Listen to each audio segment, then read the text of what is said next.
Salute, salute, salute. Thank you for watching the Cartoon News Network. I'm Joe Marlborough and this is CNN Reports. On today's show, we ask the question, did Suge Knight's friend, and Compton legend Mob James snitch on anybody? The short answer is yes, but I want you to keep watching so that you can find out who he snitched on and to double check our work. We didn't take shortcuts. We didn't use a calculator. It wasn't necessary. We just used our brain, a pencil and notepad. For those of you who are familiar with the history of Death Row Records, then you already know who Mob James is, and what he meant to building the foundation behind his childhood homie Suge. Despite his fearsome reputation, Suge didn't gangbang in Compton as a kid. He grew up in the neighborhood, but was more into sports than getting into trouble. Mob James, on the other hand, stayed in some trouble. Mob James was with Suge when he had his altercations with Eazy-E, Vanilla Ice, and Bounty Hunter Bloods. Mob James is the one that introduced Suge to his younger brother Buntry. We detail the murder of Buntry in another video. Please like and subscribe to this channel for more shows. In this one, I'd like to introduce the baby boy of the McDonald's family, and his name ain't Ronald. It's Timmy, or Timmy Roo, but he's also known in Compton as Black Jesus. He has a story to tell about his brother Buntry and Suge before we dig into the story of how and why his big brother Mob James snitched. I know for sure they fell out. I watched him slap the shit out of Suge. Nigga, a month before he got killed, nigga. Yeah, shit wasn't right. Wasn't supposed to be. Buntry got tired of him playing. So he slapped the cold, slapped the shit out of him. I mean, I felt it. Cause I was like, damn, if I had any type of soft in me, I would have cried. And the way Buntry moved, you know, he was like he was a motherfucking football player. That nigga was. He should have been. He should have been either a pro football player or a boxer. Let me take everyone back in time a couple of years before Buntry slapped the shit out of Suge. The year is 2000. Former death row enforcer George G. Williams and Little Rod from Fruittown Pyro have a profitable PCP drug operation. The beef between George and some of the homies from Mob Pyro is in full effect after Biggie Smalls' killer, Poochie, is shot the fuck up during an attempted robbery of drugs from George and Little Rod. Poochie survived, but his friend William Chin Walker did not. Soon after the botched attempted robbery, the mob would get some get back. Vince V. Dog Buchanan was kidnapped, tortured, and killed. V. Dog's killers videotaped his torture and they dumped his body in front of a graveyard. Buntry was killed 2 years later because his dumb ass was showing mob homies the video of the torture of a beloved Fruittown Pyro hitter. Mob James claims that he stopped fucking with the mob after the death of his brother, but his frustration with Suge and some of the homies extended years earlier. Mob James ran Suge's custom car shop, One Stop Auto, during the height of the death row days. Suge had around 15 of the homies working at the shop. These were not the type of guys to hang out in the studio with the rappers. Street niggas like Mob James did not respect the fact that people like Trayvon Lane and Suge made it acceptable for Tupac to claim Mob Pyro when he wasn't from the neighborhood. After Tupac's death, Mob James was willing to ride with the homies against the Southside Crips, but now the Bloods were killing each other. In 2000, Suge Knight was in jail and Death Row Records was under federal investigation. Now, let me introduce you to one of the people that Mob James snitched on. His name is Frank Thornton, but homies in the hood know him as FG. He's a cross-Atlantic pyro with strong ties to the mob. I know the first thing that niggas are going to ask is, does he have paperwork? The answer is yes, but it doesn't have Mob James' name on it. He's identified as CW in the paperwork because he's a confidential witness, but the case never went to trial so Mob James didn't have to testify against anyone. In 2000, FG's homie Drew asked him for a favor while the feds were watching. He was arrested for taking part in a drug conspiracy 4 years later. FG and Drew each took plea deals and were sentenced to 10 years in prison. FG and Drew know who snitched on them. They know who went to jail and who didn't. FG didn't wait 20 years to tell his story. He sent paperwork from jail to the hood, but Mob James is a Compton legend. The paperwork didn't have his name on it. Mob James denied it and life moved on for both men. After WAC 100 called him a snitch, Mob James dared anyone to put out paperwork. Dumb move. You know what I mean? Because I was who I was on the east side, and because of my gang ties and my drug ties, when they initially came, this was pretty much in my paperwork, is when they came to investigate Suge's neighborhood of who's supplying the drugs and shit like that, it wasn't Suge. You know what I mean? So eventually, you know, my name was at the forefront of the situation, you know. So the homies going to jail, going to the feds for other shit, you know, they was hitting me, you know, hitting people, say, hey, tell the homie, tell FG that feds asking about him, homie. You know what I mean? But at the same time, at this time, I don't even supply drugs in the neighborhood no more. You know what I mean? I got business, I'm doing other shit, you know what I mean? But I got a call from one of Mom James' close friends, which is a close friend of mine as well, that we sold drugs for years on a lower level. I got a call from him. And we're talking about a brother named Drew. Droshan Owens. No doubt. For those who are looking at the paperwork. Yeah, so Drew gave me a call and said, yo, hey, F, you know what I mean? I need your help. You know what I mean? And for Drew, man, I bend over backwards for him. You know what I mean? And he told me the situation. I said, I got you. You know what I mean? I said, well, listen, homie, when I come through, just make sure ain't nobody there. You know, I don't got this shit, but I'm gonna go out my way to go get this shit from somebody to help you out, homie. You know what I mean? And make sure ain't nobody there when I get there.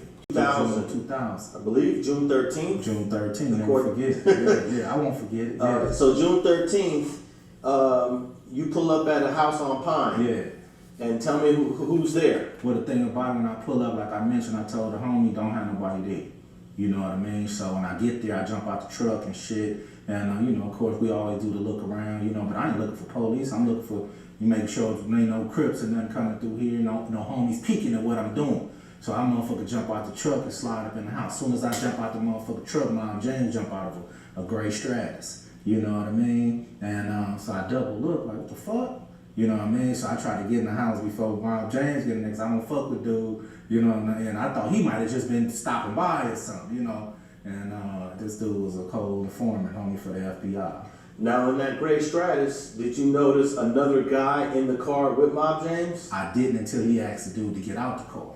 You know what I mean? And the guy that gets out the car, for those reading the paperwork, is a Special Agent FBI Wade Lee. Yeah. So when he jump out the car and shit, and he told to tell his boy to jump out the car, you know what I mean? I go up in the house. You know what I mean? So when I get in the house, we in the house. He come in the house with the FBI agent. You know what I mean? And so like I said, I got powder. You know what I mean? I lead the homie the powder, like, this what I got, homie. You know what I mean? But they hit me like we need it hard. Hey, tell your homie Tom to whip it up. You know what I mean? That was a little homie, but I knew Tom knew how to get down. You know what I mean? Tell Tom to whip it up. You know, but for me, Tom could have told him no.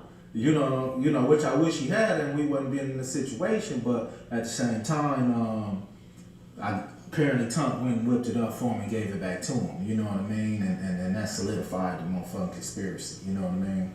And then there's also a woman that's present, known by Bert, Roberta. Yeah. That's the sister. Yeah, I love Bert, homie. Bert was real OG. You know what I mean? And Bert was at the house when the shit went down. You know what I mean? And Bert to me, Bert was solid as they came, you know, to be honest with you, you know what I mean? But she was there.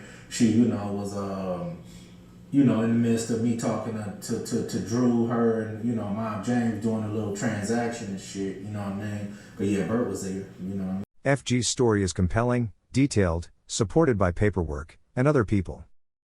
Mob James' denial is none of those things. After we listen to him lie, we'll hear from the woman who was also at the house on Pine Street, Roberta, when the drug deal went down in June 2000. I think I'm cut from a different cloth than the majority, most of the homies. I see shit totally different. I'm a straight, I was a straight fucking gangbanger. You know, I was Mob James. I was a blood. You know what I'm saying? And I was proud to be that. I was proud to be that. But, you know, they took that from me. They took me from loving everything. I disrespected my mother. I disrespected my sisters. I disrespected everybody that was against my gang, my hood, my homies. I disrespected all of that at one time because I really believed in the hood.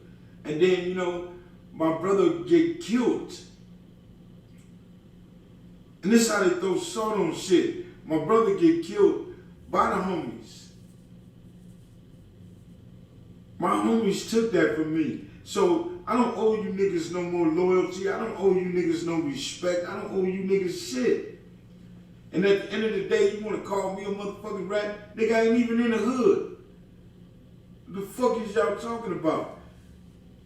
I already lost my brother, so back the fuck up and let me mourn the way I do. I ain't doing the hood shit. I refuse to gang bang at this point. Y'all killed my brother. Now, what type of gang banger would I be to be out there shooting at Crips?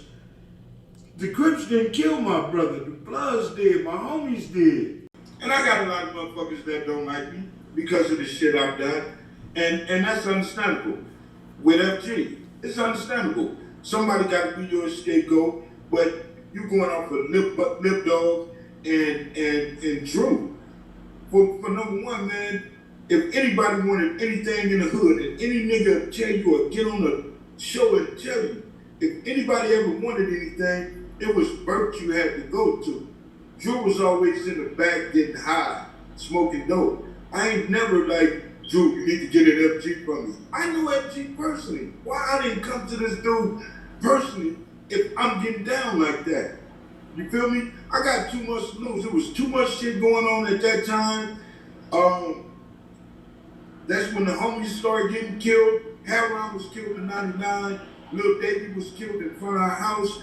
There was too much shit going on for my family because Buntry was involved in shit.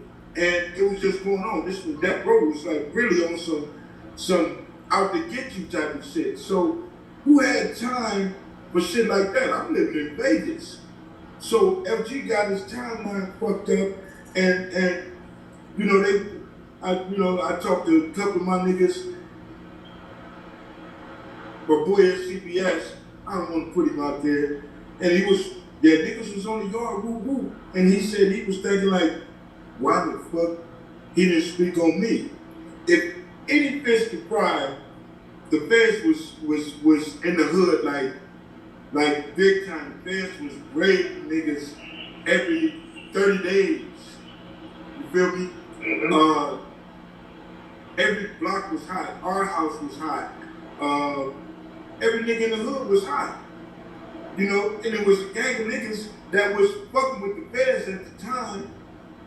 You know what I'm saying? That was really fucking with them, making statements, saying shit, but I ain't going to court. I can't do that type of shit.